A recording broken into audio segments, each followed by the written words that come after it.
This episode of I Don't Even Own a Television is brought to you by Audible.com, where you can get a free audiobook download and 30-day free trial by visiting audibletrial.com/I Don't Even Own a Television. There's over 150,000 titles for your perusal, and it's free, so do it! 1, 2, 3. There are books that are good, there are books that are bad. There's some books so fucking awful you wish you never had read them at all. Cause a novel can ruin your life. Hey buddy, I don't even own a television. Hello. Welcome to the Quiet Storm on I Don't Even Own a Television, a podcast about bad books. I'm tonight's guest, Centa Schumacher. And I'm your host, J.W. Friedman, and tonight we will be discussing a piece of literature called Chariots of the Gods. Okay. All right. Yeah. So, hey, welcome. So, as you may have noticed already, my guest today is a photographer, artist, X-Files fanatic, and my lovely wife, Centa Schumacher. Hi. So, actually, one of the most requested follow-up guests we've had. Really? Yeah. Okay. Which one of you freaks requested me? A lot of the freaks. Was it previous guest Amanda Brand? Possibly, and a few other people who have not been on the show. So, yeah, I think they liked it the last time that we argued a lot and you won. Anyway, Thank you. So today, we're going to be talking about a book which was very influential for a while in the American pop culture psyche, called Chariots of the Gods. We're going to do a new segment here due to some constructive feedback that I've received where people go, I enjoy the podcast, but I don't know what the fuck the book is about. So here's a brand new segment we're going to start off each episode with, called Plot in 60 Seconds. Theme song. Plot in 60 seconds. Okay, so basically, Centa, I'm going to give you a 60-second timer, and you are going to tell our audience what this book is about. Summarize the plot as best you can. I have a feeling it's not going to take 60 seconds. Are you ready? I'm ready. Go! Okay, so everything we know about history is wrong. Everything that is in basic mythological past, Old Testament, the Sumerians, Egyptians, ancient Eastern India, anything like that, actually was aliens. Aliens. Basically, what it's saying is that God is not real, and that we were influenced in our past by time-traveling aliens who gave us technology to advance ourselves beyond what we could ever possibly have done by ourselves because we're a bunch of fucking idiots. You got 10 seconds. Anything else? Don't have sex with aliens. Okay, cool. Wow, you did it. Congratulations. This was a very successful first time through Plot in 60 Seconds. Was it? Yeah, I'm going to insert some crowd noise there. I mean, do you really think that was a good recap? I mean... yes, honestly, because there's nothing else to this book. There isn't. There. It's like, let me tell you this from 15 different perspectives. Yeah, so I came into this book with the knowledge that there was a movie based on it, that it was hugely influential in American pop culture, in the psyche throughout the 80s. It inspired a bunch of stuff like Close Encounters of the Third Kind and lots of these alien movies and stuff. So I kind of expected that I was going to be reading like an exciting, if not bullshit-filled, story about aliens coming to settle Earth and create humanity. I may have given him this impression. This was my suggestion, this book. I've wanted to read this book for a couple of years, but I knew it was going to be what it was, which was a crazy person's manifesto. But I just kind of needed an extra excuse to spend that $3 to buy the book. Yeah, this is a very cheap book, whether you buy it in physical form or on the internet. And I think it's because it's one of these things that survives for a long time because somebody has a real agenda to get through. Oh, boy. Yeah, and this man does. What's the author's name? Do you have it written down? I can pull it up. It's something like super Scandinavian. Eric von Daniken, translated by Michael Herron. Please forgive me if my Swedish accent is not accurate. Yeah, no. I grew up in the Central California. In the Central California. I'm never going to forgive you at all for disrespecting this genius. So basically, I guess before we get into the meat of this book, I think one of the most interesting parts is the foreword. There's two forewords. Oh, yeah. Okay. Well, the first foreword. Forward part 1. Yes. Forward part 1. Which Hi, is, haters. Yeah, exactly. It's hi, haters. It's basically just kind of a whole, I'd say it's about 20 pages, I think. 20 to 25 pages of I'm not crazy. And here's why. Yeah, and he's very emphatic about the fact that you should not think he's a madman. In other times, he points out, he's like, so I'm a scientist. Look at these other scientists who said I was crazy. They made mistakes too, and points it out. It's very petty. Yeah, it is, and it goes on for about 25 pages. Definitely my favorite part of the book by far. Just because I think it really it illustrates the mind state that this guy is coming from, where he's just very convinced he's right, and he's not going to let things like science or reason or anything like that get in his way. In a way, it really serves as an excellent introduction to the book at large, because he's just like, this is what I believe, and it's real. It's real. And if you don't like it, you're an asshole. Yeah. And that's kind of the way the entire rest of the book goes. Yeah, so basically, I came in thinking, sci-fi book. Maybe like a kind of Dianetics thing where it's sci-fi, but there's some obvious political or spiritual leanings behind it. But that's not what this is at all. This is a manifesto. Oh, yeah. There's no other way to describe this. Like, this could have been penned by the Unabomber. But I feel like our buddy Eric with this CH, is probably a lot nicer than the Unabomber. Yeah. Also, okay, so my biggest, it's not a critique, it's an observation about this book.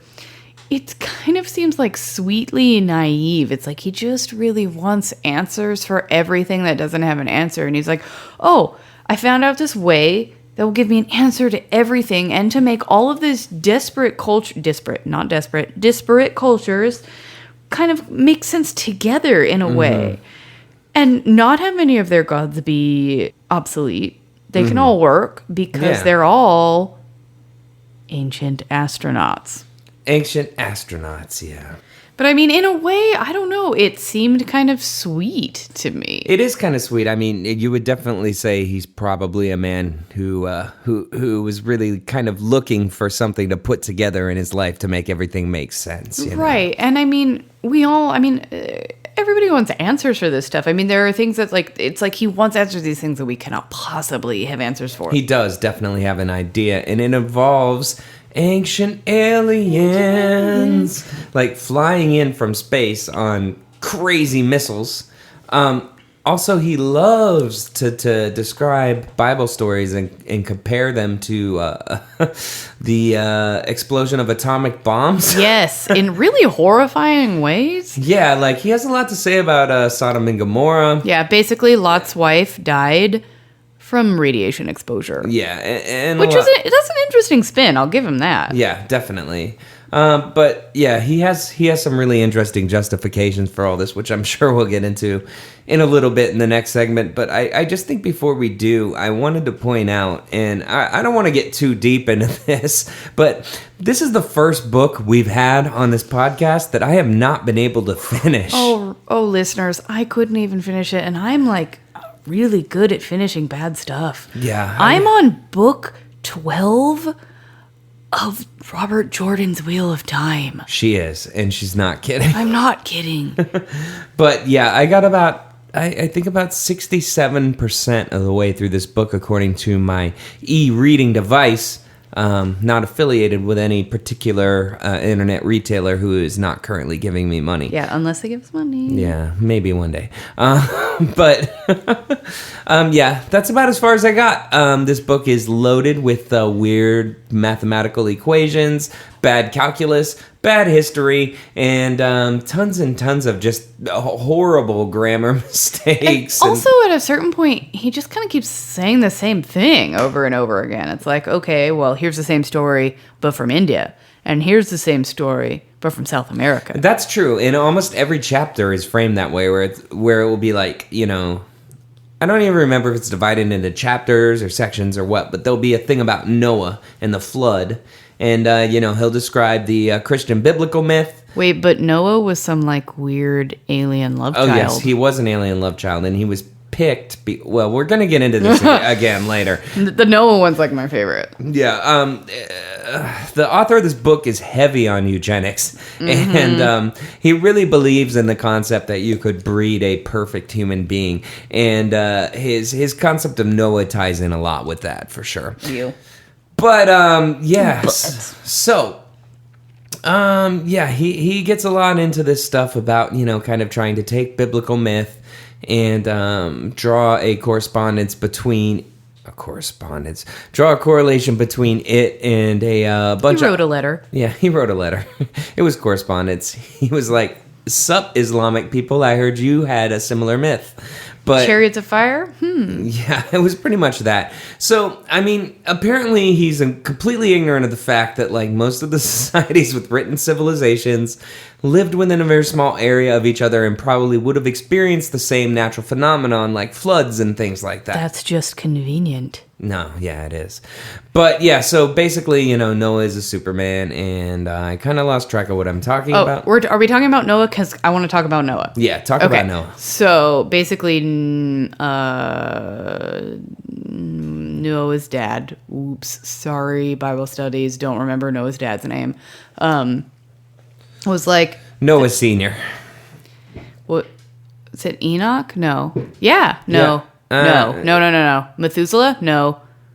Somebody. Anthony Kiedis. Yeah. Anthony Kiedis was like, that son doesn't look like me. And his wife was like, well, you're the only seed I've received. And he was like, that doesn't look like me at all. And then Noah's dad went to Methuselah. Methuselah went to Enoch. According to our buddy Eric, Enoch was actually an ancient astronaut and was like, Noah's gonna take your ass out of the flood, so you need to start preparing now while this kid's a kid. And gave them very specific instructions on how to build the ark, and they all figured it out and survived because they were the chosen people that Enoch thought was like, these ones are smart enough to their genetics to keep going. But can we also get into the fact that while this story is being relayed in the book, it's also done against kind of in a scene where they're chosen as being the ones who should survive because they're surrounded by barbarians. Yes, this happens with Lot too. They're like, Sodom and Gomorrah is like going to be a nuclear test site, but you guys are okay. Run your asses to the hill. So what is an ancient astronaut, Centa? Okay, so basically, an ancient astronaut is a civilization that is just slightly more advanced than where we are now. What a coincidence! What a coinky dink! But they have figured out how to travel near the speed of light, and so they can just get the fuck wherever they need. And they stumble upon a planet that is in earlier stages of development. They land because maybe they need something to power their ship or whatever. And they very reluctantly end up becoming gods to these primitive people because these primitive people don't know any better. They're just like, these people are just like, fuck, we just need some uranium or whatever. And then they land, and then, you know, people come out of the bush and are like, wow, you're different. And you come in upon chariots of fire. You are our gods now. We don't understand you at all. Yeah. And then he makes a comparison to that in the Vietnam War. Yes. And then he also was like, natural. Like, no. I'm sorry to interrupt, but he does similarly say, like, when choppers landed and people got out of them. Oh, he does talk about cargo cults, and it's kind of like, ooh. Yeah. Anyway. But then, okay, so this was my first, it wasn't my first, but this was the first time where I, like, literally recoiled while I was reading. It was like, and then, obviously, a few specifically selected women would be fertilized by the astronauts. Obviously, they would. Okay. Let's take note. We got to pause here. All right. The Prime Directive. Mm-hmm.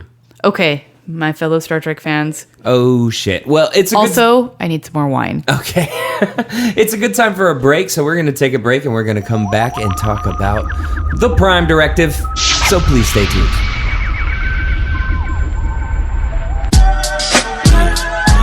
East Point, smokes a dank. Call it Paul in the eye. Be hater. Old National got the skanks. Everybody. You know what I'm saying? Welcome back. This is Centa Schumacher talking to you about Chariots of the Gods. And welcome to the I Don't Even Own a Television Quiet Storm. You're now tuned in to the sensual sounds of alien conspiracy theories. This is awesome, and I need to do this all the time. So anyway, yes. I don't know. I can't imagine, like, Jeb making sexy voice. I can, but you don't want to. Jeb, Yes. I send you a challenge. No. Okay, anyway, that was inside jokey, but we do that sometimes. Okay, so Prime Directive, Star Trek, let's do it. Okay. Do you want to explain it, or do you want me to? You need to. Okay. Yeah. Prime Directive, for those of you who don't know, and I can't imagine that any of the listeners here don't know what that is, but I'm still going to do this. There's probably 2 or 3 baseball fans that got suckered in by They're the like, Vec episode. This isn't about Vec. What? Who's hitting dingers? Baseball alien dingers? That sounds gross. Baseball rush alien dingers? My shining red barchetta. Okay. All right, yeah. Prime Directive. Prime Directive. All right, simmer down. Prime Directive is a Star Trek term, and I'm sure it's a term in many other things too, but I know it from Star Trek, where if you discover life that is advanced, but not advanced enough to have been able to send out their own envoys into space, then you're supposed to leave them the fuck alone and let them develop until they can do that. And if they don't, they never do. But you don't, like, blow their goddamn minds with all your space knowledge, because you can ruin them. But in this book, what happens is you come The down opposite. and you do a selective breeding program. And you have sex with the sexy primitives. Yeah. What bugs me about this too, right, is like throughout the book, throughout the entire book, he's constantly comparing these parallels in like the Epic of Gilgamesh and the Bible and the Dead Sea Scrolls to H-bombs and A-bombs exploding, right? So these aliens land and they do a selective breeding program and they create the most perfect race of people they can. But in real life, now we're dropping H-bombs on each other like in the 1960s, like Right. 10 years before this book was written. Can I also have a basic math question? He mentions somewhere in here that Gilgamesh is 2/3 of a god. Yeah. How? That's weird. Yeah, I didn't really understand that either. I even tried to do the math, and I was like, how would you go back in generations so that he would just be 1/3 normal? And well, I'd already had some wine by that point, so I think it's important to remember that Zeus was also a horse and a bull. So Zeus could be whatever he fucking wanted so to be. Gilgamesh could probably be 2/3 a god if that was his thing. I guess. You know. He ain't no Zeus. Yeah. He was probably like half god, but he was trying to exaggerate it a little bit to impress his friends. I'm 1/16 Cherokee, by the way. No, wait, that's a lie. That is a lie. I'm half Mohawk. He was under exaggerating. I know. Okay, so anyway, yeah. Back to this important shit, which is Important. Chariots of the Gods. Why we're all here. Yeah, we're here because we're an experiment. Also, because basically these ancient aliens landed on the planet and eradicated anybody who wasn't good enough. Yeah, and by good enough, this is Neanderthals. questionable. Or Neanderthals, I think is what he's kind of insinuating.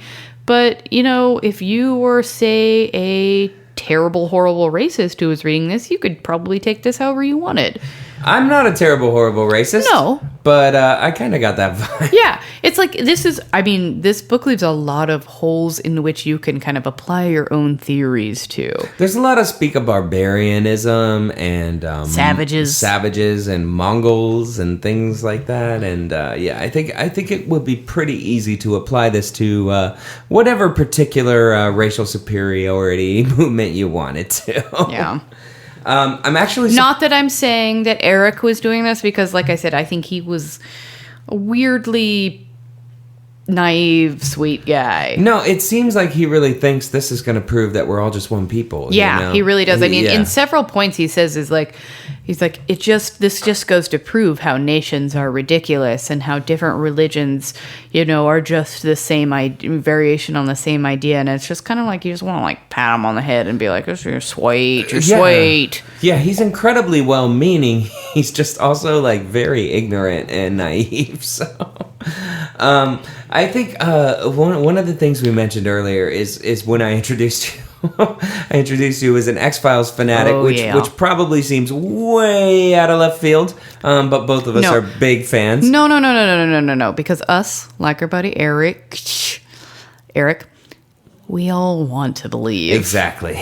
I want to believe. You guys, in my art studio, I have that poster. Yeah. We all do, In our hearts. We all have that poster in our hearts. We do. And I think this book kind of taps into that in a lot of ways, where he's pointing at things that seem like legitimate historical events or historical record that point to these ancient aliens creating all of us, and we're something more than just human, Yeah. We're the product of a selective breeding program, and we're special. We're special. We're the best that could be. Yeah, and I mean, that would be nice. It would, but unfortunately, there's a lot of political repercussions that come when you start thinking that way. Yeah. And I think a good example of that would be Germany circa, mid-1940s. So...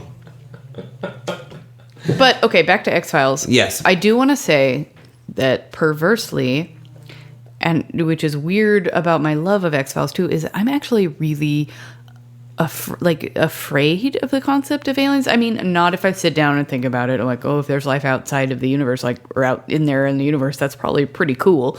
But, Hollywood aliens and stuff are super scary to me. Yeah, in fact, last night I was reading this book, Chariot of the Gods, while I was trying to fall asleep, and I couldn't sleep because I kept getting scared that maybe there were some aliens thinking, I don't know, this planet's pretty fucked, we should blow off all the bad ones. But I know my rational brain is but there's still that little scared brain of the 10-year-old whose dad put Art Bell on for her to go to sleep. That's scared to watch Signs. Oh my God, Signs. Even the little rubber aliens in X-Files scared the shit out of me. Well, this is the point I was going to make, though, is that when I did my earlier but podcast books. Sorry, plosives. I don't even but a podcast. Yeah, plosives are important when you're recording plosives.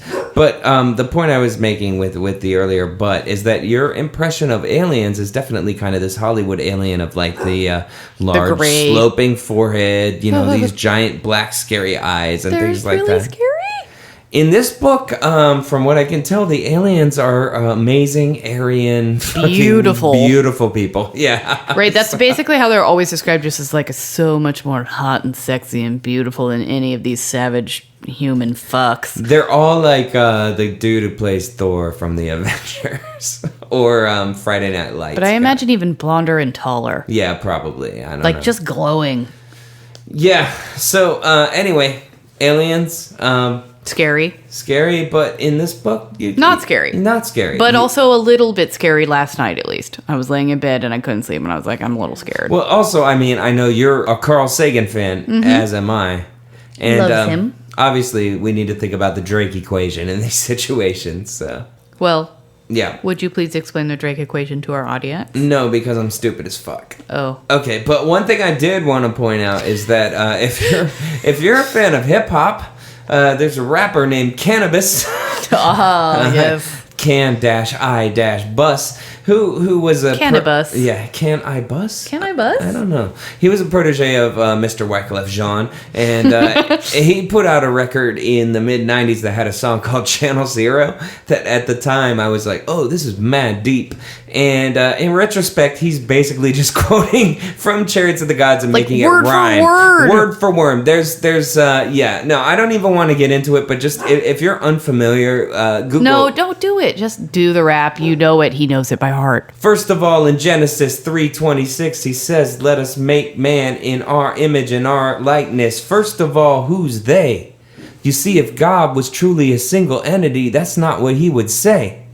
All right, so anyway, that's like a direct lift from this book, except he made it rhyme. Yeah, but you know what? Actually, that was one of my favorite parts of this book, because I was like, that is a good point, not in a good Ancient Aliens point, but in a good, like, let us critically observe ancient religions point. Here's the point, though. I mean, you can't look at... Let's say point again. Point. Yeah, okay, so I think the problem here is that in a lot of ways you're basing your perception on...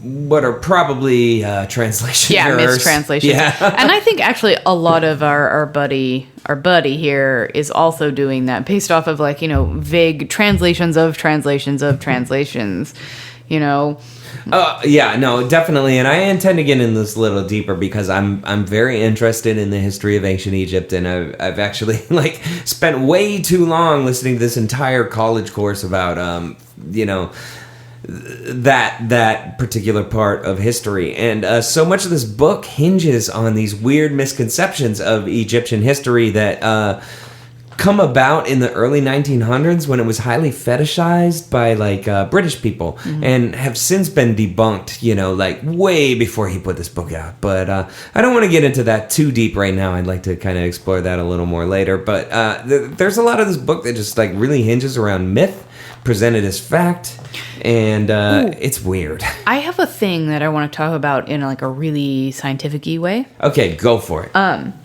Okay, so say that this was even true. Say that aliens of some other planet, hundreds of thousands of light years away, travel to our planet, land on our planet, and are like, wow, let's procreate with these people. How the fuck would they be able to procreate with us? Different species of horses and donkeys can't even make species that reproduce. How could it even if it was humanoid in body, how could it possibly have the genetic makeup in which to combine with a human and reproduce and make some master race? Seriously. Question: are we not men? Answer: we are space mules. we are space donks. Space donks. So on that note, I think it's probably a good time to take a break. We're going to come back real soon and talk a little bit more about this book. But it's really hard to talk about this book. It's more just like we're talking about a crazy person's manifesto, as we said earlier, and I'm kind of feeling a little guilty. I feel like I'm not being not being mean to him as a person. No, but his ideas are fucking bonkers. Right, but he also presents himself as a scientist, so... Yeah, he's open to whatever. It's fucking fair game. I have some bonkers science quotes for later, so... Okay, yeah. So, yeah, this is fair game. We're within our bounds. So we'll be back here in a few minutes. A few seconds, I mean. Please stick around. Time means nothing in a podcast. That's true. Or in Ancient Aliens. Hey, so once again, this podcast is brought to you by Audible.com, purveyors of fine audiobook entertainment, and a place where you can get a free audiobook and a free 30-day trial by visiting audibletrial.com/I don't even own a television. Ooh boy, they got a lot of stuff on there, and I cannot recommend the service enough. When I talk about audiobooks on the podcast, which I do frequently, this is where I get them. Right now on my commute, I'm listening to John McWhorter's great courses about the history of language, and it's fascinating. I feel smarter already, and you can too. So sign up, audibletrial.com/I don't even own a television. No more Quiet Storm. This is I Don't Even Own a Television, a podcast about bad books. Today I am here with Centa Schumacher. Wait, but I want to use this voice again. Okay, we'll do it again one more time. Wait, but you don't have to. Just... It doesn't work if it's just one of us. It might. It might? I don't know. I don't know. What do you think? I don't know. Watch those numbers go up. Okay, so we've been drinking a bit, and we've been... No, Mom, I'm not drinking at all. And we've been talking about Chariot of the Gods, which is an awesome book about how the entire human race was created by alien astronauts. And one thing I really want to get into in this book is that a lot of his philosophy, not his philosophy, but his theories are based on these things about ancient Egypt. And I don't mean to brag, but I know a little bit about Egypt because I spent a extra long time listening to a 30-hour college course audiobook about the history of ancient Egypt, so I'm pretty much the man. So what I'm saying here is that almost 90% of his shit is wrong and was debunked like in the 70s. Well, this book was written in 1968. Okay, well, maybe debunked before that. Probably. Because here's the thing, right? Like, Egyptology, quote unquote, was a huge trend amongst, like, both the English and the Americans from, like, the late 1800s to the early 1900s. And it was really fetishized as a civilization that was in touch with magic and, the afterlife and things like that. And so, like, a lot of the things that you hear in this book are, like, direct quotes from these kind of old texts that have since been, like, disproven by actual archaeologists and historians, like, and so there's a lot of very, very bad history in here. I'm not a history fucking professor by any means, but there's a few things I want to go into here. So one of the things that I found really, really interesting is when he used a justification of his kind of like, I'm seeing this, but people also thought Heinrich Schliemann was crazy when he was looking for Troy. But the thing about Heinrich Schliemann is you can do a cursory Google search and find out pretty easily that from the age 8, he was obsessed with, he was going to find Troy from the Iliad. And he was a little crazy. Yeah, I mean, no, he was very, very, very crazy. And basically what it took was a wealthy Englishman who owned some land there that was like, hey, I think this area might be where Troy is. And so they went back and forth a bunch, and this dude dug like super, super deep. And since then, it's been discovered that he pretty much destroyed all the evidence of the city of Troy because they dug down to something that existed before that. And so just the fact that this is kind of laid on as like something in the book, like, well, people thought he was crazy before he discovered Troy. It's like, no, people still think he's pretty fucking crazy because he destroyed it too. and I thought that was really great. I was a big fan of that. Oh, here's I have a good quote that kind of goes with this. It's like that he's just like, well, you may think I'm crazy, but at the conference tables of orthodox science, the delusion still prevails that a thing must be proved before a serious person may concern himself with it. Yeah, I hope so. That's kind of what science is. Yeah, sorry, bro. Like, yeah, you've gotta have at least a couple facts. Yeah, but I mean, he definitely comes to this book with a hard-on for the fucking, like, I'm gonna take down the conventional science system. Yeah, it really reminds me of, well, I mean, I feel like he would be really at home on Twitter these days. No, exactly. Yeah, like, he'd probably be good buddies with Dick Doc. Richard Dawkins, that's what I like to call him. Oh, and, does anyone else call him that? I don't know. I do. I think it's funny. So. Oh yeah, I mean he'd be because I mean it's like he's kind of a hop skipping away from like that crazy atheist movement. I mean, okay, high cool atheists, but you know who I'm talking about. Yeah, no, there's some people out there who do not believe in a God, and I totally, I understand that. Yeah. But when we say this, we're talking about the obnoxious people on the internet. You guys know what we're talking about. Anyway, but I feel like he's kind of a hop, skip, and a jumping away because it's in a way he seems relieved that he doesn't have to believe in God. Yeah. I mean, it's a moral absolution. I mean, he doesn't have to worry about how he feels whoa, anymore. It was just other people. Yeah. It was cool. I mean, they were more advanced than us, sure. They're deserving of our respect. Yeah. One of the things I really wanted to mention here, too, that I thought was interesting is that, first of all, he describes the Sumerians as having the first written language, which is sort of true, but it's a huge stretch. Like, a lot of the Semitic languages originated around, the same area as Sumerians, and just because of the fact that we found artifacts there first, doesn't necessarily mean that that was the first language. There were actually quite a few other languages being spoken at the time. And there's also so many possibilities of civilizations that made things with materials that disintegrated, before they realized permanence. And when you're getting X-Files here. Yeah, well. All right.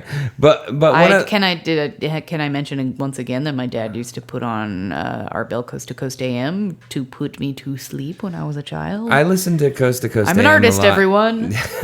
On road trips, but it was George Dad, Norrie. it's your fault. That was a later day.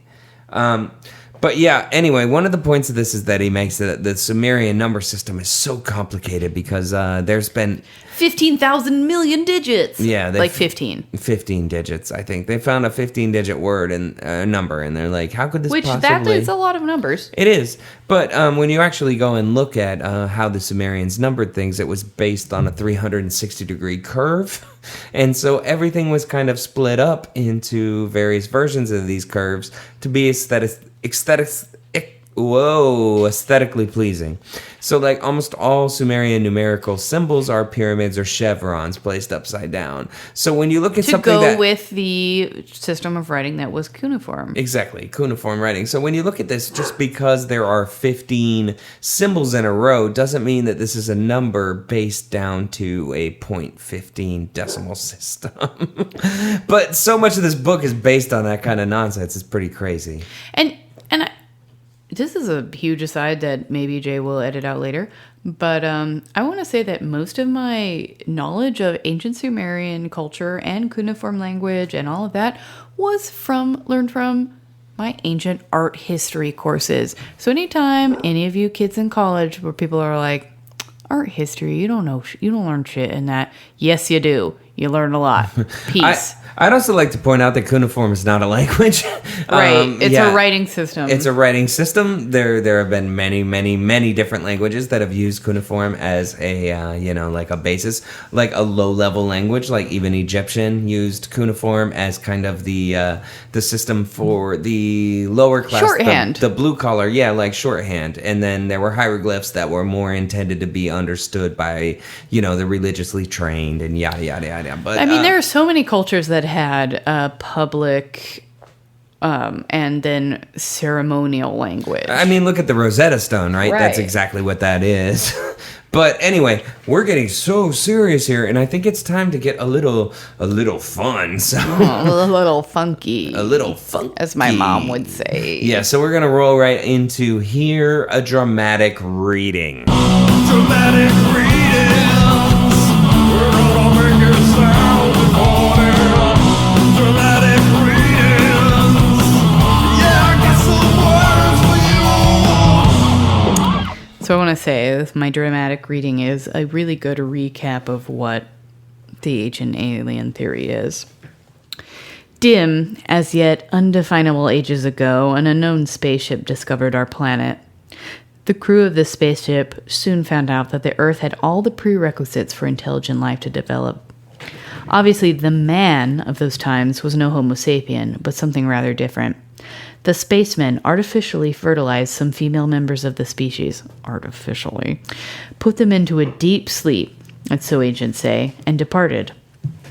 Thousands of years later, the space travelers returned and found scattered specimens of the genus Homo sapiens. They repeated their breeding experiment several times until they finally produced a creature intelligent enough to have the rules of society imparted to it. The people of that age were still barbaric. Because there was a danger that they might regress and mate with the animals again, the space travelers destroyed the unsuccessful specimens or took them with them to settle on other continents. The first communities and the first skills came into being. Rock faces and cave walls were painted, pottery was discovered, and the first attempts at architecture were made. Wow. Yeah. Wow. Isn't that kind of condescending? Wow. That is pretty disturbing. It's really condescending. Really condescending. It's just like, there's no possible way that any of these fucking normal humans could have fucking thought of any of this fucking shit. Let's say fucking again. Fuck. Fucking. Yeah. iTunes, explicit. What I find a little disturbing about that is that they repeatedly came back and did it again. Yeah, they're like, oh, not good enough, kill ya. Oh, not good enough, have sex with more of the natives. Like, it's kind of the river runs to the right, but badder. Wow, badder. Yeah. I don't know what any of that means. Shout out to the one other person that's seen that movie. Sorry. Oh, Jay just opened up the door so that all of our animals can parade in. Yeah, I'm going to edit out the part before this, but I hope you enjoy the sound of our cat and our dog. Hello, animals. Yeah. Okay, so, anyway. So now that we've done a dramatic reading, I think it's probably time to roll on in here to another fun part, which is what is your fave? Okay. What is your fave? What is your fave? When you're presented with a list of options, what is your fave? Okay, so Centa, what is your favorite piece of bad science in this book? Ooh, that's hard because there's so much good bad science. But I think my favorite is like the one that's just the most glaring one that is never addressed. In that it's like, how could a civilization that evolved completely separately from ours, completely potentially even different basic building blocks of life from ours, possibly be able to mate with us and create a superior race? That's a good one. I agree. For me, I think my favorite piece of bad science in here is his complete, just lack of understanding of how people could create metal that has to burn at above 1,400 degrees. Oh, right. Fahrenheit. Also, the batteries. He's like, their batteries existed. And then never mentioned again. Yeah, never mentioned again. He actually describes the Ark of the Covenant as a huge electromagnetic battery. Oh, I that forgot will the part kill about the people if Ark they of touch the it. Covenant. That part was good. Yeah, if you touch it, you'll die because it's actually a huge ultramagnetic field that's designed to communicate with these aliens from another planet. And cut it out, dog. That only Moses, right? Yeah, it was Moses. Only Moses could communicate with because he presumably was part God more than other people were. Also, he didn't touch it. Right, but okay, so I actually looked up the description of the Ark of the Covenant from a online Bible, so, very reputable. Yeah. But it was basically just like, this is a wood box. Yeah. Decorated in this certain way with this certain type of wood. It wasn't like, and you'll die because you'll be electrocuted because you're communicating through this only thing. Like, no. Yeah, no. He makes a lot of big jumps. My knowledge of the Ark of the Covenant comes from Indiana Jones. Yes. And nobody died from That touching certainly, it there either. That certainly wasn't a radio to God in that movie, so... No, but it was an awesome George Harrison flick, so... Well, that's an indisputable truth. Yeah, so... Let's see. We haven't done this in a while, so let's do What Would They Do? Ooh. If you are ready and willing. Sometimes attention's so hard to define, and others the clear as day. So tell me, what would they do? Okay, so in What Would They Do, I present a scenario not described in the book and a particular character, and we try to figure out what they would do in that particular situation. So okay, What would they do? What would they do? So in this case, if you were anybody but the ancient alien in this situation. I'm definitely not an ancient alien. Yeah, what would you do if you were seduced by one of these creatures from outer space? Oh, well, this is difficult because you're my husband. Oh, God. And also, I mean, I don't know, is it like this glowing 7-foot tall Thor man? Because that sounds appealing. I don't want to hear any of this. But if it's like touch causes burns and welts and nuclear destruction, then that sounds not appealing. Okay, here's the deal. I don't like this at all. And my original idea was, what would they do if you had to play Tetris? And I would win. So Okay. Yeah. Okay. You asked. I did, I guess. So yeah. Anyway, Chariots of the Gods. I don't mind. I mean, any closing thoughts here? I do. One thing that it doesn't have a whole lot to do with ancient aliens, but one thing this made me really kind of like, oh, this is sad. Was this was written in 1968. We just landed on the moon, and okay, I'm sure someone's gonna write in if I get my dates wrong. Yeah, they will. But I'm pretty sure it was 1968. Here's the thing, though, too. When people do that shit, they're fucking horrible. It doesn't matter. No. I mean, no. Nope. If you're gonna email to correct us, just stop listening to the podcast. No, don't do that. Don't do that. It's okay if you have corrections. Don't listen to him right now. Don't Okay, listen. sorry, I'm drunk. Anyway, so this was written, like, I think this book was written either right before or very soon after man had landed on the moon. And part of this, I think he was just really excited that this has happened. And I mean, if I was alive during that time, I would have been fucking stoked too. And